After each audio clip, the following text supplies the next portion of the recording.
Aqui me sinto em uma comunidade acolhedora, diversa e interessante.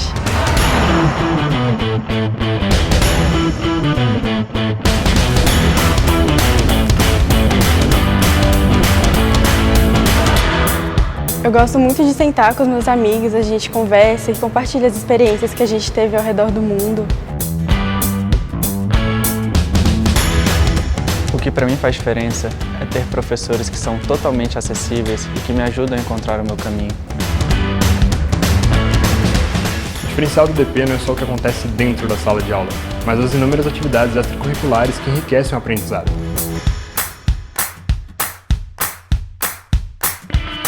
Aqui encontrei colegas que são inspiração, tanto pelo que pensam quanto pelo que fazem.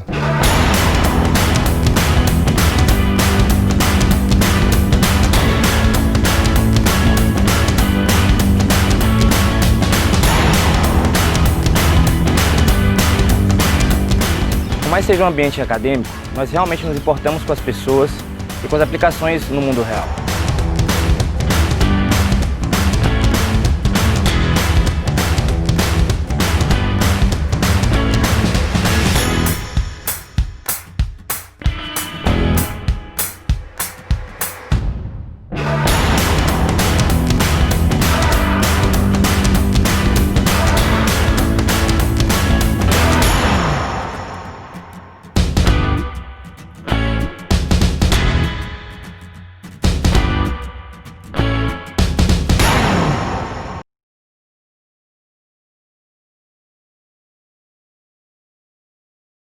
Do Media Training. Todo mundo vendo aí? Esse aqui, então, para quem chegou agora, meio perdido, me matriculei no que mesmo? Era de graça e eu entrei de brincadeira. Você está fazendo um curso de Media Training. O nosso objetivo aqui é o relacionamento com a mídia, tirar o melhor proveito dele. Serve tanto para quem quer aprender para si próprio, como, eventualmente, para quem quiser fortalecer, trabalha como assessoria, quer fortalecer a relação com do seu assessorado com a imprensa. Eu abri assim, até coloquei essa moça, eu não sei que alguém aqui conhece essa moça aí, olha, que está dando entrevista do Sanduíche Ishi, eu acho que foi uma das primeiras memes, eu coloquei, até vou colocar no final, porque ela é praticamente a síntese do que um curso, módulo de Media Training poderia ensinar a gente a não fazer, e no caso dela, graças a Deus que ela não fez, ela ficou super famosa porque meteu o pé pelas mãos, de frente para trás, de trás para frente. No entanto, se ela tivesse feito o curso, não teria errado tanto. Então, a nossa aula de hoje, só para dar um apanhado, a gente vai falar hoje, a nossa aula 1 é entender a mídia, porque entender essa chave para a gente se posicionar, entender como é que funciona, entender o que é, como é que é feita a notícia, essa costura do processo noticioso, porque aí, a partir daí, a gente pode vender nosso peixe melhor ou se proteger daquelas armadilhas que não foram feitas necessariamente para pegar a nossa escorregada, mas porque o processo todo nos convidou para aquele momento. E, a partir daí, a gente vai falar um pouco sobre imparcialidade jornalística, sobre linha editorial, vai conversar um pouco sobre as rotinas de uma redação de rádio, televisão, jornal, para entender como é que a gente também se aproveita desses lugares e desse conhecimento para errar menos e acertar mais. A nossa próxima aula, lembrando que esse é um módulo de três aulas, né? Nossa próxima aula é comunicação não verbal e seus truques. E eu fiz esse PowerPoint aí, ó, com o cara se mexendo, que é para mostrar para a gente que todo mundo já prestou mais atenção no cara se mexendo do que em mim falando. Então, para a gente lembrar do poder da comunicação não verbal, comunicação visual, da comunicação auditiva, e como esses elementos são determinantes, às vezes, para o sucesso da nossa entrevista. Às vezes, a gente se preparou super bem para uma entrevista, às vezes, a gente tem um conteúdo muito interessante para falar, e quando a gente erra nesses primórdios da comunicação, nesses elementos que são anteriores à comunicação cognitiva, né? A comunicação do conteúdo que a gente está dizendo, a gente acaba embaralhando o resultado todo final por pequenos truques que já podiam ter sido evitados. Essa aula é a que eu mais me divirto dando, porque a gente traz muitos exemplos, e os exemplos, em geral, são ótimos, né? São gostosos. É também, se alguém tiver e quiser se preparar para trazer algum exemplo para a gente, alguma experiência, também está muito convidado a fazer isso, mas essa é a próxima aula, a aula de amanhã. São 2 horas hoje, 2 horas amanhã, 2 horas na sexta-feira. E aí a aula de sexta-feira, como dizia o filósofo Romário, treino é treino, jogo é jogo. A aula de terça-feira, de sexta-feira, é a aula que a gente determina o jogo propriamente dito. Até aqui a gente veio se preparando para entender o processo da mídia, entender como é que ele funciona, entender se a gente quer ou não dar entrevista, quais são as oportunidades quando elas surgem. No segundo processo, na segunda aula, a gente começou a, então, falar de preparação dessas entrevistas dentro, a gente aceitou dar essa entrevista e a gente começou a usar os outros elementos de comunicação para fazer isso, e nessa aula aqui é a aula, né, o que não fazer, o que fazer, como se comportar, como preparar, como pensar como um jornalista para antever as perguntas que ele pode vir a te fazer e por que ele está vindo te fazer, tomando isso como um jogo propriamente dito, e a hora que a gente está parado de frente para o gol. Então, essa é a terceira aula. E aí eu vou aproveitar, antes que eu me esqueça, para convidar vocês para que nessa aula, quem puder, já vir pensando que o ideal seria todo mundo abrir câmera aqui em algum momento para a gente conseguir conversar e, eventualmente, quem sabe até fazer alguma entrevista com algum de vocês ou alguns de vocês, se a gente conseguir, tá bom? Então, vamos lá para a nossa aula de hoje. Olha, nós gastamos esses primeiros 15 minutinhos, nem 15, né? 11 minutinhos, dando essa preliminar do que vai ser o nosso curso. E aí, depois no chat, vou querer ouvir outras sugestões para a gente fazer, eventualmente até abrir um grupo mesmo que a gente possa conversar a esse respeito, para a gente também ir adequando essas aulas aos interesses do grupo. Para mim é muito interessante, em um minuto eu vou conhecer aqui, aliás, eu vou fazer isso agora, espera aí que eu vou parar de compartilhar essa tela aqui um pouquinho, chega, para eu voltar a ver vocês. Quem puder agora, vamos abrir essa câmera aqui, e olha quanta gente, olha quanta turma do fundão, todo mundo de câmera fechada. Está todo mundo de câmera fechada aqui. Quem consegue abrir essa câmera? Gente, recentemente eu peguei meu filho de 8 anos, deixando a professora da aula no mute. Fiquei deprimidíssima. Vocês, por favor, não me deixem no mute, tá? E sai por ali. Ele estava no mute, sentadinho, fingindo que estava ouvindo e lendo. Pelo menos estava lendo enquanto fazia a aula. Mas, olhando aqui para vocês, a minha ideia era perguntar para vocês quantos de vocês são profissionais de comunicação. Quem é profissional de comunicação, levanta a mão assim. E está fazendo aqui por assessoria. 1, 2, 3 nessa página. Espera aí, 4, 5. Não, a maioria, pelo que eu entendi, fora a turma do fundão fechadinho, fora a turma do fundão, acho que a maioria de nós, dos presentes aqui, não tem muita experiência com a comunicação. Então, a gente vai começar agora, então, voltando lá para falar sobre o que é notícia. Tudo bem? Pessoal, que eu estou vendo imagem no joinha, estamos acompanhando? Então, vamos voltar para... Espera aí que eu vou share screen again. Simbora. Então, vamos lá. Do que é feita a notícia? Notícia é mais ou menos feito bolo, né? Todo mundo come um bolo, sabe quando ele está bom, sabe quando ele está ruim. A gente não sabe por quê. Eu, por exemplo, que sou horrível na culinária, às vezes eu como a comida, eu não sei exatamente por que está tão ruim, nem sei exatamente por que está tão bom. Mas eu seguramente sei com todo o meu sistema corporal quando uma coisa está muito boa, quando uma coisa está muito ruim. A gente já tem notícia no corpo, no sangue, a gente já sabe quando a notícia é boa, a gente já sabe reconhecer quando é uma notícia, a gente já sabe reconhecer quando aquilo é uma notícia meio, não é notícia, quando aquilo é um jabá, né, que estão vendendo ali um pacote para você vestido de notícia. Mas, colocado isso, seria importante a gente conhecer agora, tentar comer esse bolinho e falar, aqui tem um pouquinho de baunilha, aqui tem um pouquinho de canela, aqui tem um pouquinho de pimenta. E é isso que a gente vai tentar fazer agora. A notícia, em geral, ela tem uma estrutura. E os americanos, como gostam muito de fórmula, ainda, né, no século XX, criaram essa pequena fórmula que toda notícia tem que ter, que eles resumiram em 5W2H. Não sei se... Não estou vendo todos vocês, porque agora eu estou vendo a tela que eu vou compartilhar, mas a gente pode falar sobre isso, daqui a pouco eu vou abrir para os comentários para a gente falar sobre isso. O que é 5W2H? Nada mais é do que uma pequena abreviação dessas 7 variáveis que, em geral, uma notícia boa e completa tem que ter.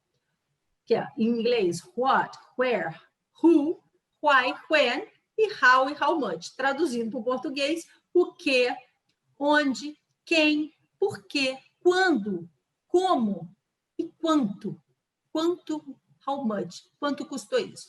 Então, a partir dessas 7 variáveis, você tem uma notícia completa. Então, vamos dar um exemplo aqui. Uma van perdeu o controle, atravessou um ponto de ônibus e atropelou 5 pessoas. Essa notícia, quando a gente vir nos jornais, essa notícia vai ter o que? A van. Onde? Na Avenida das Américas. Quem? O motorista. Por quê? Estava embriagado? Quando? Na noite de ontem. Como? Atravessando o meio-fio. Né? E quanto? 2 vidas foram perdidas. Porque esse quanto, esse how much, não necessariamente tem que ser financeiro, embora muitas vezes seja, vai falar de prejuízos ou lucros, mas eles também fazem de um how much, né? de uma estimativa do quão penoso ou quão importante isso foi para a sociedade do ponto de vista subjetivo. Então, a matéria, ela, em geral, vai ter todos esses elementos. Agora, ela vai ter todos esses elementos por igual? Pausa dramática. Por igual? Não necessariamente. Isso vai variar, o item mais importante vai variar de notícia para notícia. Tem notícia que é importante por causa da pessoa que está fazendo. Tem notícia que é importante porque o que está acontecendo ou onde está acontecendo. Então, não sei, os Beatles dando show, possivelmente é notícia só naquela localidade. Os Beatles dando show em cima do telhado de graça para todo mundo, eu acho que é uma notícia por muito tempo. Aqui, a primeira que me ocorreu. Mas essas variáveis, elas vão se mexer. Então, dentro do jornalismo, é que se criou, e vocês vão ver a turma de jornalismo aqui, isso aí eu sei que já conhece, mas somos poucos, estamos nivelando aqui para todo mundo. Então, dentro do jornalismo, a gente criou esse conceito de pirâmide invertida. Ou seja, uma notícia, ela vai ter as principais informações logo no início, depois ela vai ter as informações complementares em seguida, e por último ela vai ter as informações suplementares, aquelas que agregam curiosidade, isso principalmente na mídia escrita. Né? Depois a gente vai ver rádio e TV, porque as variáveis com que a gente lida são diferentes da cronologia, né? Dificilmente você consegue ou começa a ler uma matéria do meio para o final, mas você seguramente pode ver uma matéria de televisão já tendo começado, ou um jornalismo já tendo começado.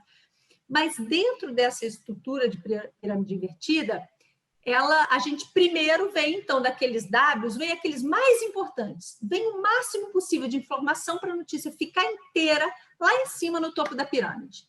Depois vem a notícia complementar, depois vem a notícia suplementar. Então, nessa notícia aqui que eu dei, dessa fatalidade, sei lá, que inventei agora, a gente teve, o principal vai estar todo nesse título, subtítulo e primeiro parágrafo. Quantas pessoas morreram, onde foi, por quê, e no caso de o porquê ser importante, do rapaz estar embriagado, por exemplo, né? E aí depois, na segunda, que é a complementar, vai estar para onde as pessoas foram levadas, quantas pessoas ainda estão feridas, que complementa aquela informação no todo. E a suplementar? Essa não é a primeira vez que acontece um acidente na Avenida tal. Em 2015 houve esse acidente. Essa lógica, ela vem do tempo em que o jornal ele era diagramado, lembra? Ainda com aqueles... manualmente, né? As pessoas colocavam as letrinhas ali, montavam, meu Deus, me fugiu a palavra, montavam ali o esqueleto do jornal para imprimir. Então, você escrevia a matéria, o editor editava a matéria, o diagramador preparava aquela matéria já naquela ordem, e 8 horas da noite acontece um grande evento. Que é? Você não tem como escrever todas as matérias da primeira página de novo, o que se fazia naquela época, ia cortando os últimos parágrafos das matérias, para elas ficarem menores e caber a matéria principal ali, a nova manchete que você vai acrescentar na sua página de jornal, principalmente na sua primeira página. Então, como já existia esse código, era fácil cortar os últimos parágrafos das suas matérias. Você cortava ali, tirava aquilo, e você estava tirando a informação suplementar. Se ainda faltasse espaço, porque a última notícia que chegou era muito importante, você tirava a informação complementar. E depois, por último, você tirava a informação principal. Se você tirar a informação principal, aquela matéria não faz sentido. Mas aquela matéria faria sentido, mesmo reduzida, sem você ter que submeter ela de novo a um repórter ou editor. Essa é a origem disso, mas que mesmo na época das redes sociais, isso se manteve agora por um outro motivo. Eles perceberam, até por análise do logaritmo, né, que a gente, do algoritmo trabalhando, enfim, que quando a gente entra na página, muita gente lê as manchetes, menos gente lê o início da matéria e muito menos gente passa aquela matéria até o final. As pessoas se dão por satisfeitas com aquele início. Então, por que é importante a gente saber disso? É importante para a gente, ao momento de dar a nossa entrevista, situar, inclusive, qual é o peso do nosso conteúdo. Se o que a gente está dizendo, quanto mais o que nós dissermos municiar a matéria com informação essencial, maiores são as chances da minha informação ser mantida na matéria e maior é o alcance do que eu estou fornecendo. Então, vamos partir, por exemplo, porque assim, teorizando fica mais difícil. Peguei recentemente matérias dos últimos dias, ao preparar a aula aqui para a gente. Então, olha lá, é o país. Furacão Iota perde força após causar sérios danos na Nicarágua. Depois de chegar ao continente, perdeu força para uma tempestade tropical. O furacão chega 10 dias depois que o ciclone Eta deixou 261 possivelmente mortos, não sei. Aqui não continua a matéria, só para a gente ver o título. No Isto é Dinheiro, América Central se prepara para a chegada de novo furacão. E aí, Iota continuará ganhando força de forma constante em sua passagem pelo mar do Caribe e deverá alcançar a categoria de furacão neste fim de semana. Essas duas matérias, vamos analisar aqui nessa matéria o que eles priorizaram. Essa é uma clara matéria em que o que é muito importante em ambas, onde é muito importante em ambas. O que? Um furacão faz o quê? Quem no furacão faz o quê? Severos danos, onde? Na Nicarágua. É isso que nós queremos saber. No Isto é Dinheiro, perceba que a localidade ganhou um destaque ainda maior, ela veio até na frente, América Central, ou seja, onde se prepara para a chegada do furacão. Então, agora, olha como, por exemplo, olha esse outro exemplo. O Brasil começa a receber 15 milhões de doses de vacinas de Oxford em janeiro. Aqui, observe que quando passou a estar na nossa manchete, porque quando importa muito. Então, se a gente fosse destacar 3 elementos aqui, a gente diria, né? Quem? O Brasil. O que? A vacina. Quando? Em janeiro. É a junção desses 3 dados os mais importantes. O resto, ele vai vir na continuação da matéria. Agora, vamos dar um exemplo aqui de um quem determinante. Eu pus aqui o exemplo que estava nos dias que eu estava levantando esse material. Moro pode alavancar 10 milhões em negócios para a empresa que o contratou. Essa notícia só é notícia porque é o Sérgio Moro, ou seja, é o quem que interessa aqui. Porque se eu trocasse o Sérgio Moro por advogado, pode alavancar 100 milhões de negócio? Agora, se é um juiz que foi de combate à corrupção, agora lidando com isso, passa a ser interessante para a sociedade como um todo, ou passa a ser curioso. A gente tem um jargão no jornalismo que sempre diz assim, fora aquele fato evidente de interesse público, existe a novidade, ou no espanhol, novedoso, aquilo que é diferente. Por exemplo, não é notícia quando um cachorro mordeu o carteiro, mas seguramente seria notícia o carteiro mordendo o cachorro. Então, se a gente tivesse um cachorro chegou no hospital porque foi mordido pelo carteiro, possivelmente estaria nas manchetes dos jornais pela curiosidade. E tem aquele momento em que nada muito é notícia. E aí a gente imediatamente reconhece uma notícia fraca ou uma falta de notícia. E aí vem a minha preferida de todos os tempos, que eu trouxe aqui, por exemplo, porque é muito bom como não notícia, a ponto de ter virado notícia, inclusive relembrada todos os anos em seu aniversário, que é Caetano estacionou o carro no Leblon. De tão ruim, essa notícia virou notícia.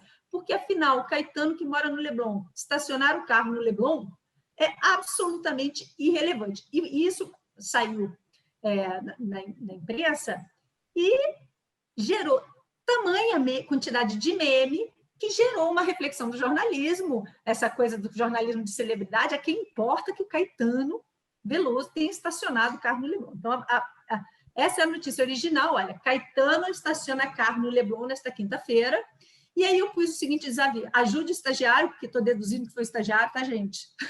Porque você sabe que existe uma máxima no mundo corporativo que o estagiário sempre leva a culpa, né? Ainda mais dentro das redações, isso é um clássico, brincadeira. Vamos ajudar o estagiário. O que poderia mudar para fazer com que aquela tarde do Caetano virasse notícia? Então, vou aqui abrir para compartilhar agora, ver vocês, parar de compartilhar a tela. Lembrando, Caetano estaciona carro no Leblon nesta quinta-feira. Esta é a nossa não notícia, que nós vamos transformar em notícia a partir de agora. Alguém tem alguma ideia? Pode falar aqui no chat. Como a gente... Vamos trocar um daqueles elementos. Vamos trocar o quem para transformar essa não notícia em notícia. O que seria notícia para nós? Em vez... Vamos trocar quem? Alguém tem alguma vontade de falar? Deixa eu ver se eu vejo mais tela. Levantem a mão para eu ver. Ih, então aqui o pessoal está fechado. Vou pegar essa turma aqui do aberto.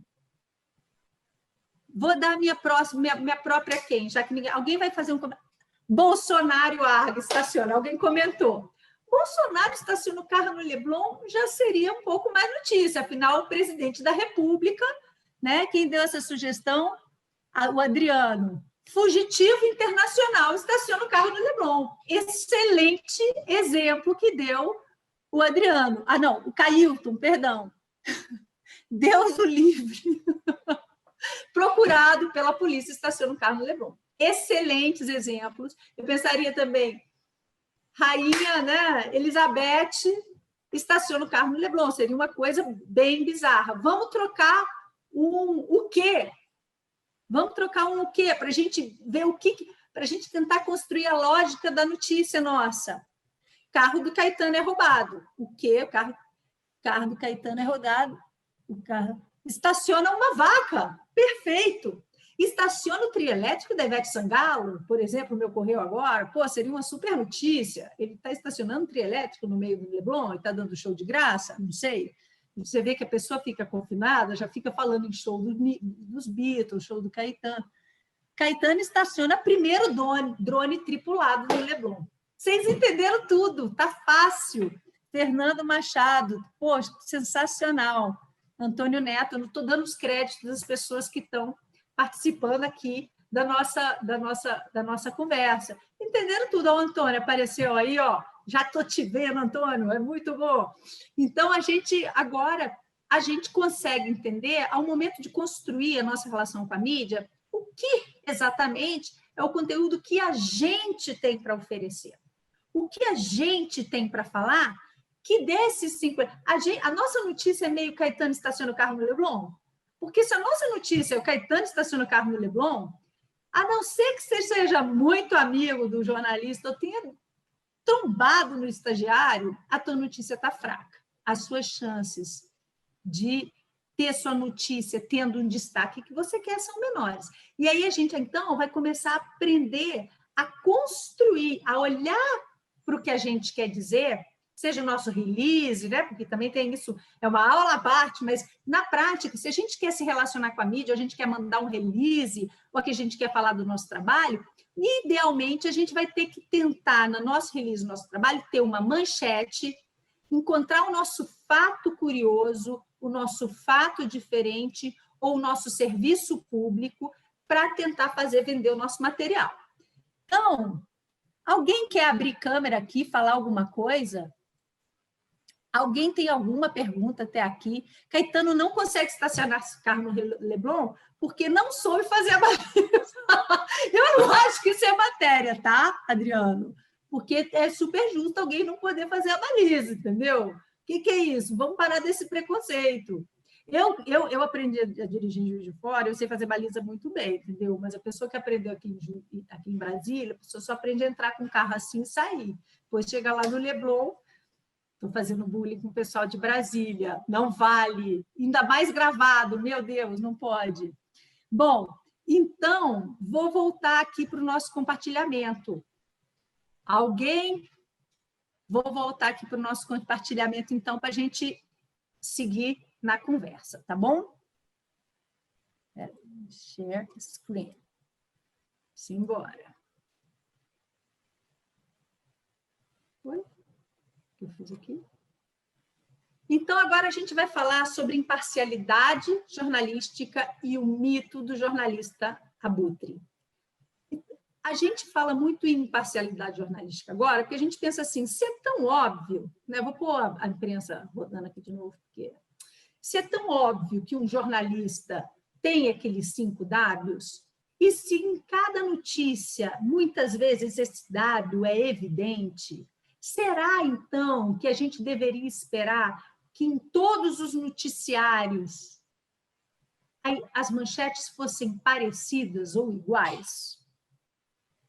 Se existe, dentro desse conceito da nossa imparcialidade, é possível imaginar que existe uma notícia mais imparcial que a outra? Vamos pensar sobre isso. E aí, para ajudar a gente, eu trouxe aqui, olha só, eu peguei uma notícia, um único dia, o dia 7 de agosto de 2020. Nesse dia, o Brasil tinha acabado de completar 100 mil mortes de pessoas por Covid-19, sem dúvida, o grande fato do dia. E eu peguei aqui 2 manchetes. A manchete do El País, em português, a manchete principal é: Bolsonaro comemora o Campeonato Paulista no dia em que o Brasil supera 100 mil mortes pela Covid-19. Nesse mesmo dia, a Record TV, ou o portal R7, onde eu tirei essa manchete, dava a seguinte manchete principal: Brasil ultrapassa 100 mil mortes por Covid-19 e 3 milhões de casos. Por outro lado, semana atual é a 2ª consecutiva em redução de novos infectados e também de óbitos em todo o país. Colocadas essas 2 notícias, eu passo então agora a uma enquete. Eu gostaria de perguntar para vocês, qual notícia foi mais imparcial? Opção 1, El País. Opção 2, R7. Opção 3, eu prefiro ser, neste momento, Nazaré Tedesco e desconfiar do que você está dizendo. Vou voltar lá para as 2 opções para a gente pensar. Bolsonaro é o país. Bolsonaro comemora o Campeonato Paulista no dia em que o Brasil supera 100 mil mortes pela Covid-19. Ou Record TV, R7, Brasil ultrapassa 100 mil mortes por Covid-19 e 3 milhões de casos. Por outro lado, semana atual é a 2ª consecutiva em redução de novos infectados e também de óbitos em todo o país. Vou dar o ESC, que vou sair daqui, porque eu, obviamente, quero ver a votação da turma, olhar para vocês e ver. Quero ver quem achou é o país mais imparcial, levanta um. Caraca, ninguém, hein? Ninguém. Vamos ver, gente, quanta câmera fechada. Pode abrindo, meu povo, essa câmera. Pode mostrando. Veste uma roupa, já deu tempo. Já terminou de chupar sua manga. Deixa eu ver, então, votos no 1. Não, ninguém. Caramba, é o país. Quem encontrou o portal R7 foi mais imparcial. Votos no 2. Raíssa votou no 2. Camila. Vinícius. Regina votou no 2. Esse é uma mãozinha assim. Camila, Vinícius. Deixa eu ver se tem mais gente, outras páginas. Para mim aparecem outras páginas aqui. Não, essa é a turma do fechadinho, não vai votar. Bom, agora deixa eu ver a opção 3. Quem ficou com a Nazaré Tedesco, assim, com aquela cara de... Opção 3, algum voto? Ó, Ariadne. A Ariadne ficou com a opção 3. O Tostes apareceu, estou achando que o Tostes foi a opção 3. E aqui, ótimo. Opção 3 para o Adriano, opção 3 para o Harlan. Ó, estamos com a opção 3, muito bem. Então, vamos voltar para lá, de novo, para a minha share screen aqui, e vamos abrir aqui. Vocês estão... Oi, meu Jesus. Não é isso, não. Aqui, ó.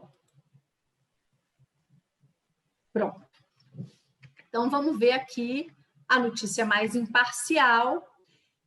Eu tendo, embora eu entenda as pessoas que dão voto por um ou outro, eu sou daquelas pessoas que tendem a acreditar, de me somar ao time da Natália Tedesco, quando alguém me pergunta quem foi mais imparcial, acho que existe, mas toda edição é um recorte de um todo. E eu achei esse mocinho aí, ó, jogando essa lanterna, porque é muito comum a gente conseguir imaginar que o jornalismo é um pouco isso, é a gente entrar numa sala com escura com uma lanterna na mão. A gente pode iluminar alguns lados, para quem não está, iluminar outros, mas a gente dificilmente vai conseguir iluminar ou passar a experiência daquele todo para aquele lugar. É claro que existe, quando a gente fala em mais imparcialidade ou menos imparcialidade, porque existe um mínimo de compromisso aqui com a verdade. Por exemplo, vamos usar, para usar a metáfora do menino aí, eu entrei na caverna do Alibaba com a minha lanterna. Lá tinha 3 milhões de moedas de ouro e tinha uma barata no canto. Se eu iluminar a barata, em detrimento das 3 milhões de moedas de ouro, estou fazendo uma edição que é quase uma mentira, concordam?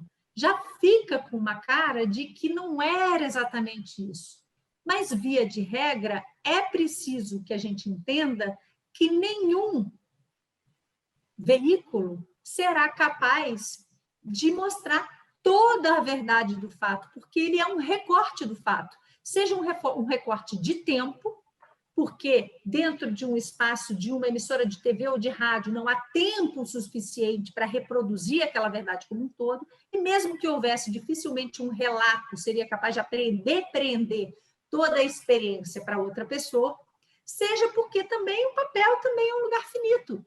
Então, mesmo que eu escreva uma matéria longa, ela muito dificilmente, eu diria, de forma muito dificilmente, não, é impossível que ela represente para você tudo o que significou estar presente naquele momento. Então, toda edição é parcial. O jornalismo imparcial é um mito construído principalmente a partir do século XX e que ele veio se fortalecendo, mas esse mito ele está galgado na ideia de que todos nós começamos a reconhecer que a sociedade precisa ter um equilíbrio na disseminação da informação, principalmente a partir do momento da massificação dos meios, porque aí nós começamos a perceber que quando todos tinham acesso a uma informação, que essa informação tinha que ter um mínimo aí de correção. Então, por isso que eu pus aqui essa parcial, sim, mentiroso não, e aí até coloquei aí um link embaixo, lembrando do site da ABI, a Associação Brasileira de Imprensa, que traz o Código de Ética do Jornalismo Brasileiro, porque esse Código de Ética tem aquele básico mínimo, que primeiro é não inventar o fato, né? Uma coisa é iluminar um ambiente e mostrar um pedaço do que está acontecendo ali, outra coisa é eu não iluminar o ambiente e te contar ou inventar o que eu fiz ali, outra coisa é apurar esse fato, acho que é o mínimo que se espera, priorizar o interesse público em detrimento do... porque aí é uma questão ética fundamental, uma vez que você está ali reportando à sociedade o interesse público, e dar voz ao contraditório, que é, eu dei uma opinião aqui, vou expressar, ser capaz de expressar a opinião divergente. Sempre acontece isso, gente? Sinceramente, não. Mas esse é o modelo que se espera de um bom jornalismo. A gente vê, mesmo nos meios mais tradicionais, nem sempre essa voz ao contraditório fica muito evidente. Ela fica muito clara quando a gente está falando de denúncia, até porque, senão, dá um processo jurídico, né? A pessoa foi acusada de alguma coisa, você tem que ali dar a voz para o cara que discorda, e você, idealmente, tem que abrir o microfone para ele se ele quiser. Muitas vezes é que o acusado não quer, vem com aquela frase, né? Vamos elucidar a verdade no seu tempo e tal, estou, confiando na justiça, vamos logo esclarecer os fatos, mas se ele quisesse falar, idealmente, ele teria um espaço ali para falar, tá? E a gente chega, então, na linha editorial, que eu acho que isso tudo que a gente veio conversando até aqui, do ponto de vista do media training, a gente chega nesse lugar fundamental, que é entender se cada jornal acende uma lanterna dentro do seu conceito ético e se aquela verdade parcialmente descrita, de alguma forma coaduna com um pensamento, eu estou falando aqui de linha editorial. É legítimo ter linha editorial? Claro que é. Ainda mais legítimo na medida em que essa linha editorial seja explícita.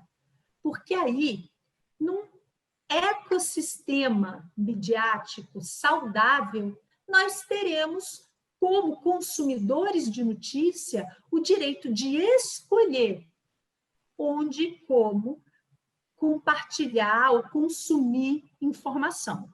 E aí, por exemplo, quando a gente fez aquela votação, aí, agora há pouco, a gente falou, eu considero isso acho mais importante, deixa eu ver se eu estou falando demais aqui, se estou comendo muito nosso tempo, se eu considero isso mais importante ou isso mais importante, em geral, a turma da psicologia política já tem tempo que estuda esse nosso comportamento. A gente tende, todos nós, a considerar mais imparcial aquilo que é mais parecido com as nossas convicções parciais, porque nós também temos nossas visões parciais. Se nós fizermos aqui uma enquete, o que nós não vamos fazer hoje nesse sentido, mas possivelmente nós vamos entender aqui diversas linhas editoriais.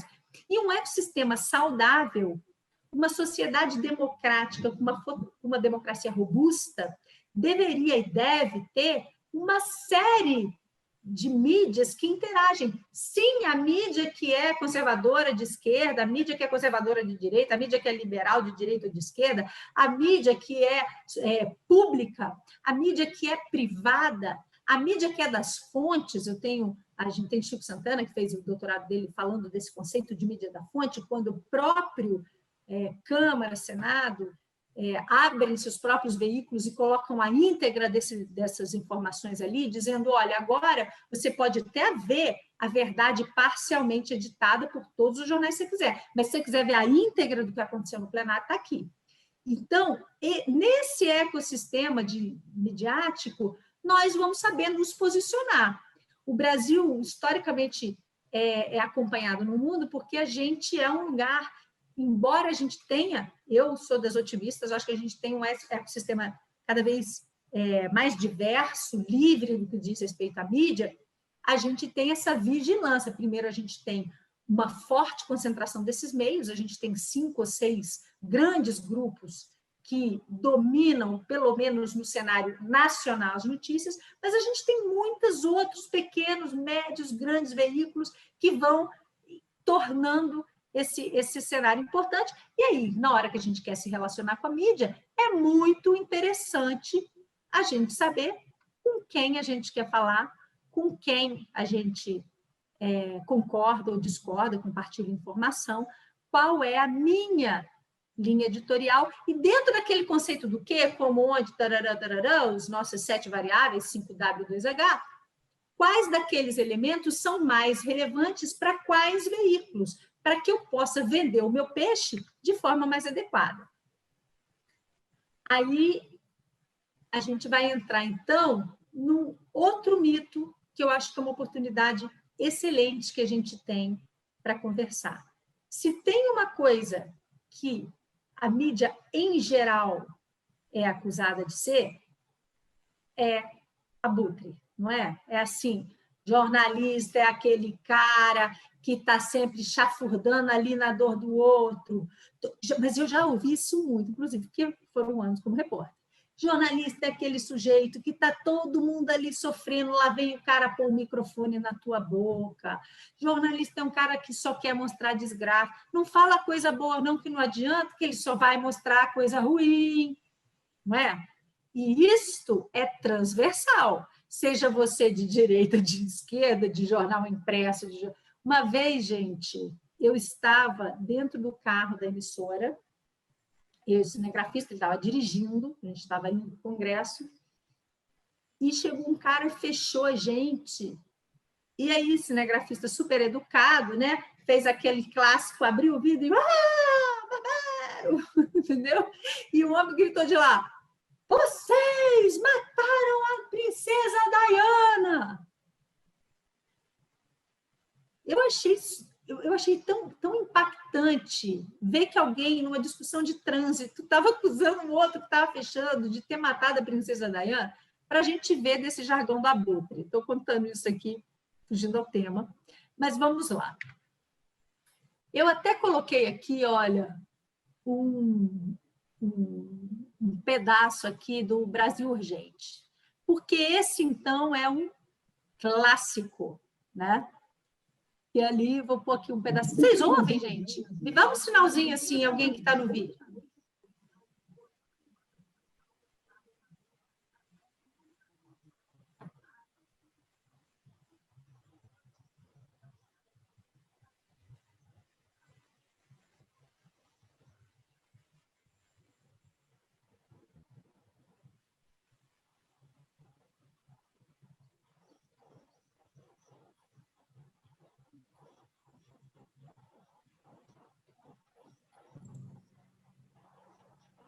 Oi, Ângela, a gente não está ouvindo, não. Vocês não estão ouvindo? Ah, então, olha, então vou ter que cortar isso aqui e passar para o próximo, porque eu tinha entendido que eu via, então amanhã eu vou começar a fechar com menos vídeos, então, porque é uma pena, a gente vai ter que vou tentar dar um jeito de a gente ouvir vídeo. Vocês não ouvem o vídeo, então, né? Eu acho que tem na uma verdade função no Zoom que permite você compartilhar o som e a imagem. é só a imagem, né? Tá bom. Muito obrigada pela observação, tá vendo? Tem uma função que permite você compartilhar tudo. Exatamente. É só você, se você quiser testar agora, entre aspas, descompartilha, e aí na hora de compartilhar de novo, você tica o quadrinho que permite compartilhar o som, só para a gente testar. Vamos, gente. Nada testando. Tá vendo? Olha, vocês estão vendo? Como ainda bem que eu falei logo no início que é a primeira vez que eu estou dando aula desse modelo, que senão ia ser pega na mentira, né? Espera aí. Uai, mas você acha que eu aprendi isso como? Então, espera aí, muito obrigada. Vou tentar share. E aí, share screen aqui. Aí tem um quadradinho que permite compartilhar o som do computador também. Music or computer sound only. Esquerda embaixo. Que doido. Se eu não vou comer muito do nosso tempo, não. Eu vou tentar aqui. Veio só o som? Veio só o som. Aí também não me funcionou. Que era para ver o som e a imagem.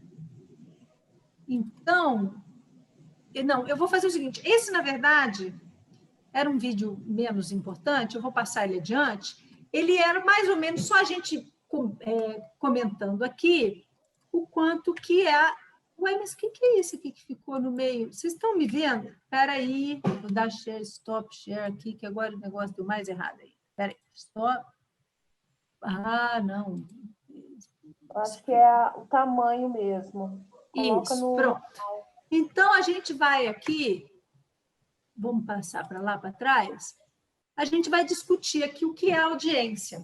Aquele vídeo, na verdade, era só um vídeo para dizer assim, olha, aquele é um clássico exemplo do jornalismo abutre, do jornalismo que está sempre cobrindo a desgraça, né?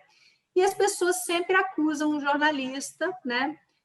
Que é uma coisa que a gente no jornalismo diz, matam o carteiro, né? Batem no carteiro porque está levando a carta. A culpa não é do carteiro. Quem levou o conteúdo da carta é outro.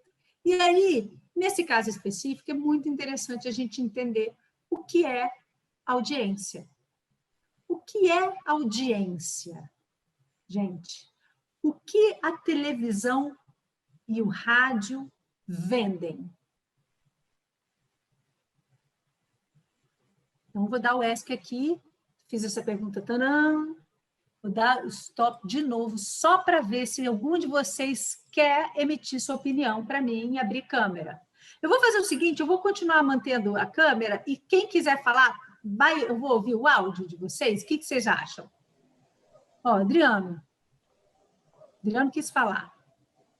É isso? Fechou já de novo? É isso? Ninguém vai... Então, eu vou falar. O que a televisão vende, né? É a nossa atenção. É este o produto que a televisão vende. A televisão não vende eletrodomésticos nem programas. A televisão e o rádio vendem pessoas a anunciantes. Então, voltando lá para a nossa tela que eu vou compartilhar agora, vamos lá, screen. Afinal, o que é, então, audiência? Audiência nada mais é do que... Ai, meu Jesus. Ué, agora ele agarrou aqui. Espera aí, deixa eu tirar isso daqui. Uai, não estou conseguindo passar. Aqui está. Nada mais é do que atenção. Mais pessoa por mais tempo. É esta fórmula simples da audiência. Por quê? Porque a televisão ela vai te oferecer um produto para ganhar a sua atenção e vai pegar aquele intervalo de tempo entre uma coisa e outra, vai te deixar em frente à televisão e aí ela vai te ali oferecer você ao anunciante. Então, ela vai chegar e falar, Brastemp, Bradesco, eu tenho aqui muita atenção desse volume de pessoas. E essa empresa vai pagar por mais ou por menos, de acordo com a quantidade de pessoas que passam uma quantidade de tempo em frente à televisão ou ouvindo rádio. E é por isso, e é baseado nisto, em audiência, que eles ganham mais ou menos dinheiro dos anunciantes, razão pela qual a televisão é de graça para a gente. Aliás, que é uma lógica muito parecida, que também, hoje, com das redes sociais, é a mesma lógica, ou inclusive do YouTube, é a mesma lógica. Tudo que é de graça para nós está nos vendendo, não é verdade? Está vendendo a nossa atenção, a capacidade de influenciar a nossa atenção. Então, e no que então esse conceito muda a nossa relação com a imprensa? Primeiro, a gente vai entender que o interesse do público é determinante. E esse interesse é medido por comportamento, não pelo que você diz. Quando eu fiz meu doutorado, tinha um dos teóricos que dizia o seguinte, que tem em pesquisa, quando você vai formar pesquisa, que as pessoas ligam, tem um dos indicadores que os americanos chamam de most desirable answers, que a gente nunca responde numa pesquisa o que a gente realmente acha em alguns casos. A gente responde o que as pessoas acham que a gente quer dizer. Então, se eu for acreditar na pesquisa, eu ligo para todo o Brasil e falo assim, o que mais falta na televisão brasileira?